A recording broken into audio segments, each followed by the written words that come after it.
Well, greetings and salutations, everybody. Welcome to this special video here on Collider Video, where I am really excited right now to be joined by one of the stars, the Scout's Guide to the Zombie Apocalypse, Mr. Logan Miller is here. Yeah! It's only you and I, so, there's no one applauding, but I feel like, there's applause in my brain, so it's all good. You're giving away our secret that we don't have a live studio audience. Thanks for ruining the illusion. Oh, God.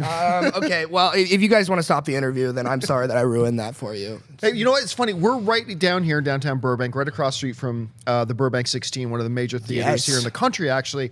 And that thing is just plastered with like this 3-story tall poster of it. It's huge, it's amazing that my head is now bigger than my ego. Like I can literally say and look at a poster and be like, yep, the ego's not that big. But it's big. By the way, I love the poster. I think the poster is incredible. I like it. It's very stark. I love the use of the culture. But anyway, for people who don't know a lot about Scout's Guide to the Zombie Apocalypse yet, tell us about the film. All right, guys. You ready for the pitch? All right. This is what Paramount gave to me. They came to me with this film. They said, listen, Logan, you're going to love this. We got scouts and we got zombies, all right? And these are some unlikely heroes, and they're getting into adulthood. They're about 17 now, and so it's a little too late to be, cool. And so they basically are still in Scouts, want to get out of Scouts, but they don't know how to tell their best friend Augie, who is played, Joey Morgan plays Augie in the film. And so there's this night where they're going to have this Condor badge ceremony for Augie because he is the best scout in the world, and I am the worst scout in the world, and I'm the worst friend too because I want to go to this party that night, this giant party. So as we ditch the ceremony, we end up getting found out and then go to the party anyway, but then on top of that, the zombie apocalypse breaks out. Right. And God, it is just rip-roaring madness. And so not only am I not getting laid, but, I'm also not surviving, but I am surviving because I am, a scout. And we come together by the end of it, and we just... we kill zombies and we have a good time doing it. So yeah. Hey, listen, if some of you guys are watching us right now, you're thinking, why does this guy's voice sound so familiar? Yes. You are actually quite active in the Marvel universe as well. Yes. Talk about some of the stuff you've been doing there. If you have seen a little show called Ultimate Spider-Man, I play Nova, aka Sam Alexander, aka Nova, aka best hero in the world. So that is I. I wish I was, a radio DJ because I feel like I've got a little soothing, sultry voice, and we're coming up next with Lionel Richie's "Hello." You're doing actually. It's kind of making me uncomfortable how well you're doing that voice. Yeah, that's actually pretty good. Mm-hmm. I know you're a little turned on right now. It might be the orange piss, but it might just be my sultry voice. Leave my orange drink out of this.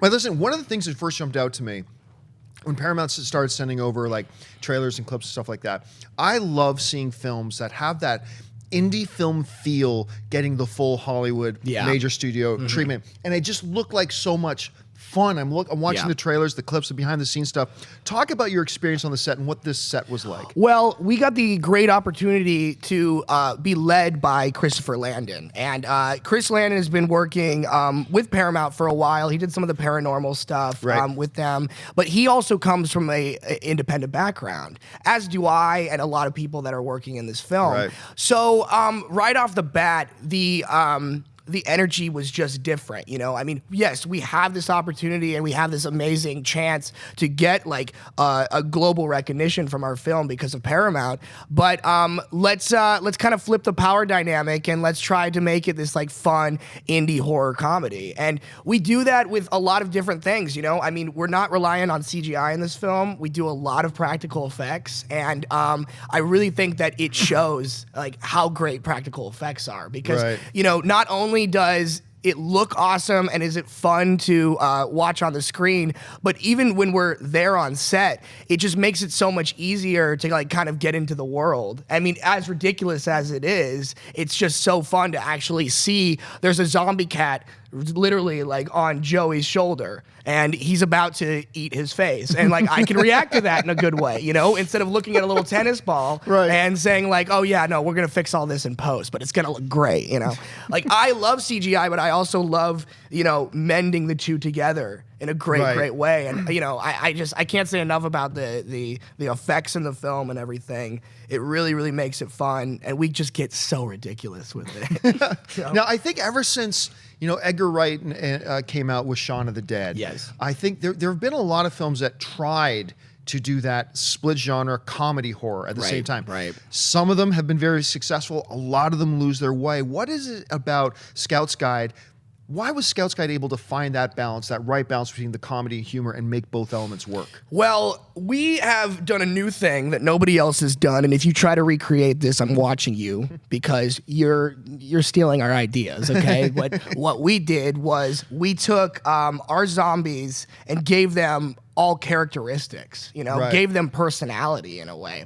So like since the zombie apocalypse is so new in this, like, it had just broken out, the characters and the zombies still have their personalities, and they are all ridiculous personalities too. So that is totally new. I've never seen that done before. Yeah. So not only do you kind of get this fun dynamic with these unlikely heroes, but you also get to see them interact with not just zombies, but zombies who have their own personalities and sensibilities. So I think like that's what's different about this film, and that's like why it's so awesome. Well, Scout's Guide opens next week in theaters nationwide. Yeah. So one last pitch. Why is everybody going to have a good time watching this film? Well, first of all, I'm in it, and I got a beautiful face, and you know what? You're going to see my ass in the film, and you're not going to just see my ass. You're also going to see Cloris Leachman, the lovely comedian Cloris Leachman, eating my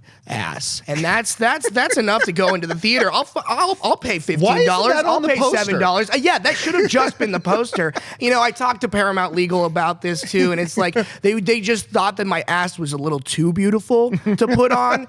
They thought that people would be looking at it, you know, a giant billboard, and wreck and die if they saw my ass, because it's that. Maybe beautiful. they thought it was too much of a spoiler. Yeah. So too much of a spoiler, but you know, you see it in the trailer, you see it in everything, and Scout's Guide is awesome. So just go see it, please. Well, listen, Logan, I need this. Congratulations on the film. We Thank can't you. wait for everybody to have a chance to see it on screen. Thanks, again, man. Yeah, appreciate it. Hey guys, if you like this video, click the thumbs up button. Also, make sure you subscribe to our YouTube channel. It'll help you stay up to date with everything we've got going on here at Collider.